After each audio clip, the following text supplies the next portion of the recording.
लोग यहाँ से स्टडी कर रहे होते हैं। सर्च कंसोल का फंक्शन मेनली इंडेक्सिंग प्रोसेस को इजी करना है। मोस्ट ऑफन ऐसा होता है कि कुछ वेबसाइट के ऊपर हमारा कंटेंट ऐसा होता है जिसको हम चाहते हैं कि सर्च इंजन स्टडी ना करे या रीड ना करे या क्रोल ना करे, तो उस सिनेरियो के अंदर हम कुछ टैग्स उसके ऊपर अलाउ करते हैं। ठीक है, कुछ टैग्स लगाते हैं जिसको हम कहते हैं ऑफ टैग। जब हम ऑफ कर देते हैं, लेट्स सपोज कि मेरा ये होम पेज है पूरे का पूरा, और मैंने ये डिसाइड किया कि इसका A section, B section, D section तो स्टडी हो, सर्च इंजन इसको क्रॉल करे, लेकिन जो ई सेक्शन है इसको स्किप कर दे। ठीक है, तो उसको मैंने ऑफ टैग असाइन करना है। ये मोस्ट ओपन हम लोग कौन सी टाइप की वेबसाइट्स के लिए यूज करते हैं? द वेबसाइट्स जो हम लोग अंडर गारमेंट सेल आउट करने के लिए यूज करते हैं। ठीक है, जिसमें प्रोडक्ट तो अडल्ट होती है लेकिन उसका रीजन डिफरेंट होता है।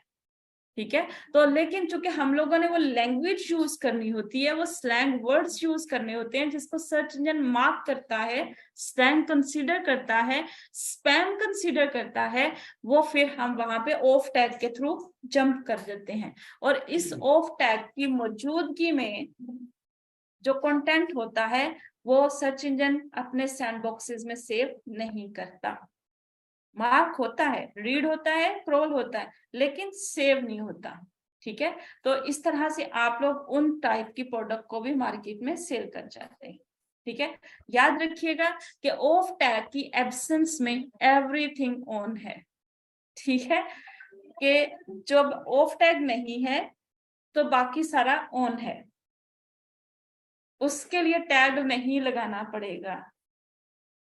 क्लियर है? जिसको बंद करना है सिर्फ वही टैग लगे। सही है कि नहीं? सही, सही है। यानी अगर हमने कोई चीज लर्न करनी है तो हमने नेगेटिव ही पढ़ना है।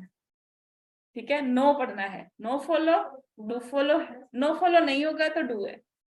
ठीक है, ऑन कुछ नहीं है, ऑफ नहीं है तो ऑन है। ठीक है, ये बहुत सिंपल है, अलाउ है और डिसअलाउ। जी,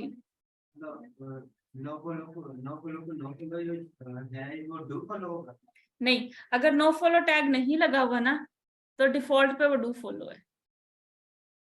अगर मैंने उसको नो फॉलो टैग लगाया तो वो नो फॉलो होगा, सर्च इंजन से नहीं पड़ेगा। लेकिन अगर मैंने नहीं लगाया तो वो डू ही है। फिर उसके लिए सर्च इंजन के लिए कोई स्पेसिफिक इंस्ट्रक्शन नहीं गई हुई। ठीक है, मुश्किल था। आप क्या कर क्या रहे हो? पहले आप अभी कुछ भी नहीं कर रहे? ऐसे समझ आ रही है? पक्का? अच्छा, अभी हमने बात की सर्च कंसोल की। सर्च कंसोल जब इंडेक्सिंग प्रोसेस डन करता है तो ये अपना डाटा यूजर जर्नी के लिए एनालिटिक को सेंड करता है। अब एनालिटिक यहाँ से डाटा को प्रोसेस करता है और आपकी सारी परचेज रिपोर्ट डन करता है, चाहे वो कोई भी हो। ये आपको बताता है गोल ट्रैकिंग क्या थी, कितने वर्जन पे गई, किस तरह से आपका इसके अंदर फ्लो हुआ। हम इस पूरा टूल के अंदर इसकी इंटीग्रेशन के साथ साथ इसकी कस्टमाइजेशन और इसकी कस्टम रिपोर्टिंग स्टडी कर रहे होंगे। 2 मिनट देते हैं, शुक्रिया।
मूव करते हैं वापस।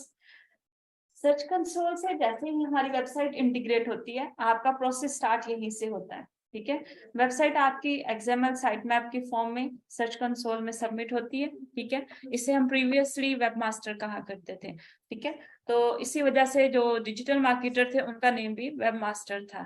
ठीक है, तो इस वजह से सर्च कंसोल का लेटेस्ट नेम सर्च कंसोल, यानी कि इसके कुछ फंक्शंस इन्होंने माइग्रेट किए हैं टैग मैनेजर के अंदर, दैट्स वाई इसका नेम चेंज किया है।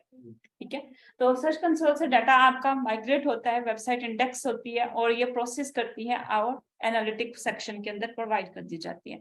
ये आपका एक ऐसा कोड जनरेट करता है जो हेडर फाइल के साथ अटैच होता है वेबसाइट के अपर सेक्शन में। तो उसमें आप क्लियर करूंगी वहां पे आपके कॉन्सेप्ट के हमारा हेडर क्या है, कस्टमर का हेडर क्या है। ठीक है, तो यहाँ पे वो चीजें हमने जो ओवरव्यू लेने जा रहे थे वो वही सेक्शन बनना था कि हमारे हेडर में और दिखने वाले हेडर में कितना फर्क है। सही है, तो जो हेडर सेक्शन हमारे वाला, उसके अंदर से ये कोड को रीड करता है और पूरी वेबसाइट को एक दफा क्रोल देते हुए बताता है कि आपका यूजर कितने पेज पे, कहाँ पे, किस तरह से गया था और क्या उसने जर्नी अटेन की। इसको हम ट्रेस डाउन करते हैं under the segment of mouse flow. आपका माउस किस तरह से गया था, एक। दूसरा हम इसको सेगमेंट करते हैं टैप टारगेट्स, आपका हाथ कहाँ कहाँ लगा था। यानी 2 डिवाइसेस यहाँ पे फंक्शन करती हैं, आपकी डेस्कटॉप डिवाइस और आपकी मोबाइल डिवाइस। मोबाइल डिवाइस के ऊपर होने वाली आपकी फिंगर मूवमेंट काउंट होती है और जिस जगह को आपने क्लिक किया होगा वो आपका टैप टारगेट होगा। ठीक है, सेम इसी तरह से माउस के थ्रू जब हम लोग वर्क करते हैं तो माउस आपका जिस जिस जगह पे, अब यहाँ पे जैसे मेरा जा रहा है, इस यहाँ किसी को क्लिक करता है, ये पूरी जर्नी इस टाइम पे रीड की जा रही है बाय गूगल एनालिटिक्स। ठीक है, एनालिटिक इस रिपोर्टिंग सेक्शन को कंट्रोल करता है और पूरे का पूरा डाटा ट्रांसफर करता है आपका टैग मैनेजर को। Tag manager basically advance SEO का पहला स्टेप बनता है, क्योंकि नॉर्मल किस्म के एसईओ में हमें सर्च कंसोल और गूगल एनालिटिक्स तक काम खत्म हो जाता है। लेकिन टैग मैनेजर यहाँ पे आपके इंडिविजुअल स्टडी को मेजर करता है कि आपका एक पेज के ऊपर अगर कस्टमर आया था, कितने सेकंड उसने होम पेज के ऊपर गुजारे थे और होम पेज के कितने सेक्शन के ऊपर उसने ज्यादा, यानी 10 सेकंड गुजारे, 2 सेकंड गुजारे, 1 सेकंड, वो पूरे पेज को स्प्लिट करता है। लेट्स सपोज कर लेते हैं, अब जैसे हम ऊपर से नीचे आए थे तो मैंने ऊपर वाले सेक्शन के अंदर एक टाइम भी नहीं गुजारा, मैंने फौरन क्या किया, नीचे जो मेरा रिक्वायर्ड सेक्शन था उसके अंदर आ गया। ठीक है। और उसके बाद मैंने जो मेरा बिजनेस सेक्शन था उसको क्लिक कर दिया। तो अब यहाँ पे मैं जब से खड़ी हूँ, आप लोगों के साथ बात कर रही हूँ, तो ये मेरा यहाँ पे स्पेंड होने वाला टाइम था।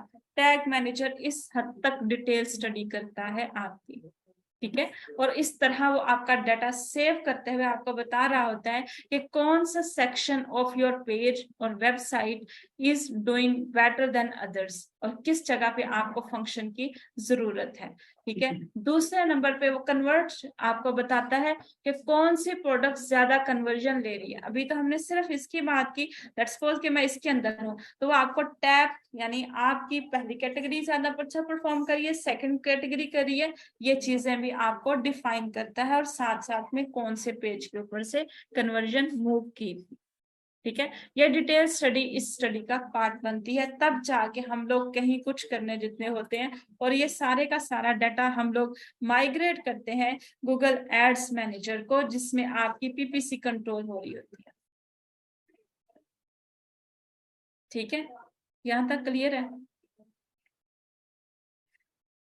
कुछ ऐसा तो नहीं लग रहा है बहुत मुख्तलिफ सा था? नहीं, अभी नहीं लगा। जब लगे तो वहीं देख लीजिएगा, ठीक है। अच्छा, अब यहाँ तक हम लोग बिजनेस सेक्शन के अंदर थे, ठीक है। वहीं वापस चलते हैं। अब यहाँ पे हमने बात की एड मैनेजर की।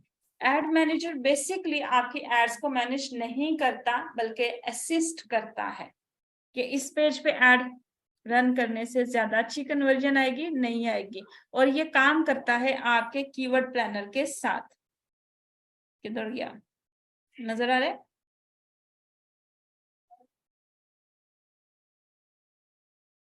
हाँ जी,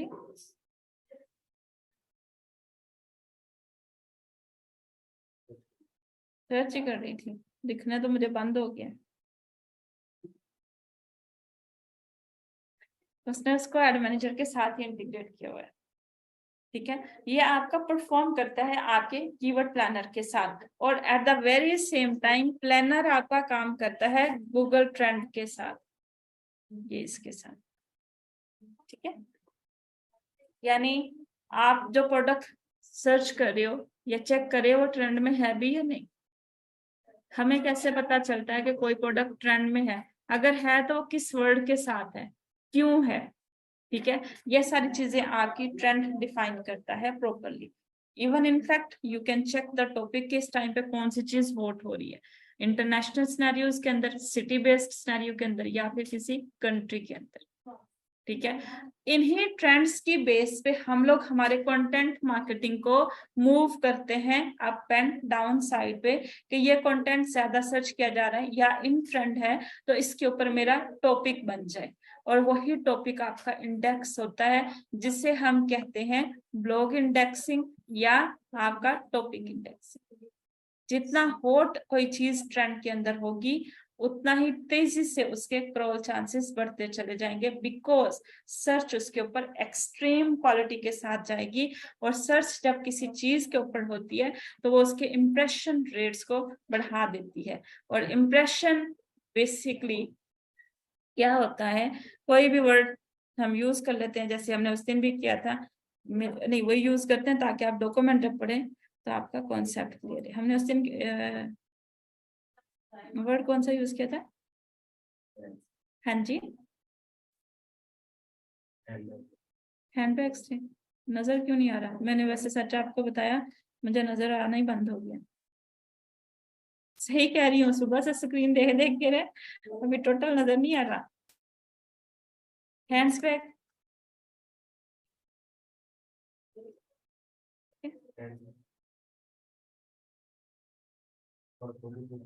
हाथों के पर्स, हैंड बैग्स था। ये हमने एक सिंगल फ्रेज यूज किया था, ठीक है। अब ये जितना एक वर्ड जब हमने इसको चेक किया यहाँ पे इस वर्ड को, और ये जितनी वेबसाइट्स यहाँ पे शो हुई हैं, ये रिजल्ट यहाँ पे काउंट होता है। आप एक वर्ड सर्च करते हो और इतनी वेबसाइट्स इस वर्ड के लिए रिस्पॉन्स करती हैं, ये सारी की सारी इस सर्च रिजल्ट के अंदर शो होती हैं, इट मींस दैट कि उनको एक इंप्रेशन जनरेट हुआ, ठीक है। उसके बाद बात करते हैं रिजल्ट की, तो टॉप 10 के रिजल्ट्स ये आपके पास यहाँ पे नजर आएंगे। फर्स्ट पेज के ऊपर। इसमें देखिएगा, अब थोड़ा सा आपको डिफरेंस नजर आएगा। सबसे ऊपर आपके पास ये चीज आ रही है, ठीक है, ये स्टोर है, ठीक है, बैग्स के हिसाब से। उसके बाद आपके पास बाकी चीजें यानी सारी नजर आ रही है। ये है आपका क्यूएस सेक्शन, इससे हम गूगल का नॉलेज पैनल भी बोलते हैं। इसमें क्वेश्चन आंसर सेक्शंस आपके फैच हुए होते हैं फ्रॉम डिफरेंट वेबसाइट्स, जिसमें सबसे बड़ा हाथ कोरा का होता है। जिन लोगों ने एसएमएम किया उनको कोरा का पूरी तरह आइडिया है ना? नहीं है तो अब कोरा का होने लग जाएगा कि वो कोरा क्यों इंपॉर्टेंट है। ये है आपका क्यू सेक्शन, ठीक है, जो आपका जनरेट करता है किसी भी क्वेश्चन आंसर सेगमेंट को, ठीक है। इसके बाद आप थोड़ा सा नीचे आते हैं, एंड पे आपको यहाँ पे स्पॉन्सर रिजल्ट्स नजर आ रहे हैं। उस दिन भी हम पे बात हुई थी। बेसिकली पहले यहाँ पे गूगल ऐड लिखा होता था, आजकल यहाँ पे स्पॉन्सर आने लग गया है, ठीक है। तो ये रिजल्ट्स हैं आपके गूगल एड्स की तरफ से, पीपीसी की तरफ से, ये पेड रिजल्ट्स हैं।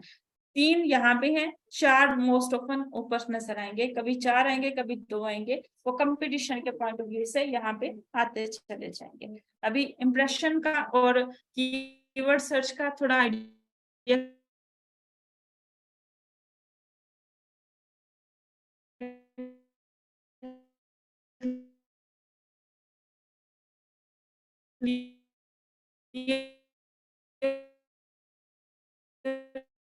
हुआ, ठीक है। इसके साथ ही एक ये बनते हैं, ठीक है, और रिजल्ट्स के इवज ही आपकी कैलकुलेशन ऑफ द कस्टमर या विजिट्स या फिर मोनेटाइजेशन कैलकुलेट होती है, ठीक है। आपके जितने ज्यादा सॉलिड किस्म के विजिट्स होंगे या पोजीशन होगी या सब वैल्यूज के ऊपर होंगे। अब यहाँ पे थोड़ा सा एक पॉइंट क्लियर कर लेते हैं, सॉरी फॉरगेट हो गया। यहाँ पे ये जो आपको नंबर आ रहे हैं नजर, इनको हम कहते हैं serves, search engine resulting pages, ranking numbers नहीं कहना है, ये याद रखिए, रिजल्टिंग पेजेस, ठीक है। रैंकिंग पोजीशन रॉन्ग वर्ड है, और ये वर्ड मैंने पहले भी आपको कहा था कि इसको याद रखना है, क्योंकि ये आगे जाके कहीं यूज होने वाला है और बड़ी सिवियरिटी से आपको फंसाने वाला है, ठीक है। बताती हूँ कहाँ पे होता है।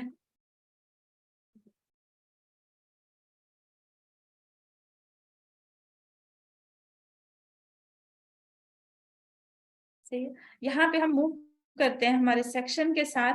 1 पेज के ऊपर आपके 10 ऑर्गेनिक रिजल्ट्स होते हैं, ठीक है, और 7 स्पॉन्सर्ड रिजल्ट्स, और एक आपका क्यूएस सेक्शन। अब क्यूएस सेक्शन हो सकता है या फिर आपका मैप रिजल्ट्स हो सकते हैं जीएमबी के थ्रू। जी दोबारा, एक जनरल सर्च के इवज हमें 17 तक रिजल्ट्स मिल सकते हैं, जिनमें आपके 10 होंगे ऑर्गेनिक रिजल्ट्स, 7 होंगे स्पॉन्सर्ड रिजल्ट्स, और उन्हीं ऑर्गेनिक रिजल्ट्स के अंदर एक आपका ऑर्गेनिक भी हो सकता है क्यूए सेक्शन, और एक आपका जीएमबी सेक्शन यानी मैप रिजल्ट्स, पैक रिजल्ट भी हो सकता है। क्लियर? पैक रिजल्ट तो नहीं पूछना ना, पक्का? फिर पूछूंगा। अच्छा, आपको याद है पैक रिजल्ट्स दिखाए थे? ठीक है, दोबारा देख लेते हैं। अच्छा, ये 17 तक हो सकते हैं, और गूगल अपनी मर्जी से इन्हें डिफाइन करता है, कम या ज्यादा करता है, लेकिन ऑर्गेनिक 10 ही रहते हैं। मैक्सिमम बताएं, इससे कम ही होता है। कम ही होते हैं, इससे ज्यादा नहीं, सेटिंग चेंज करके होते हैं। सर्च इंजन की सेटिंग चेंज होती है इधर से। हाँ जी बिल्कुल, और हम हमारी मर्जी से अपने रिजल्ट सेट कर सकते हैं कि मुझे अगली दफा 10 दिखाना, 50 दिखाना, 100 दिखाना, फिर वो उस हिसाब से आपको डिफाइन करेगा। लेकिन जो जेनेरिक है वो 10 है, ठीक है। क्लियर? अब क्लियर है? ठीक है, चलिए मूव करते हैं।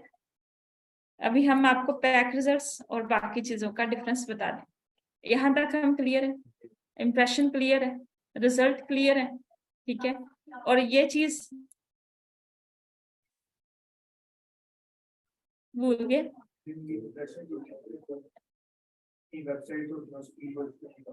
उस पर इम्प्रेशन आएगा, ठीक है। और इस रिजल्ट की वजह से हमें यहाँ से नजर आ रहा है कि इसके ऊपर इतने ज्यादा रिजल्ट्स जो होते हैं और सिर्फ सेकंड के इतने हिस्से में, तो मींस दैट ये इतना डिफिकल्ट है। ऑलरेडी मेरे इतने कॉम्पिटिटर्स मार्केट के अंदर मौजूद हैं, I have to compete them to bring ये पोजीशन।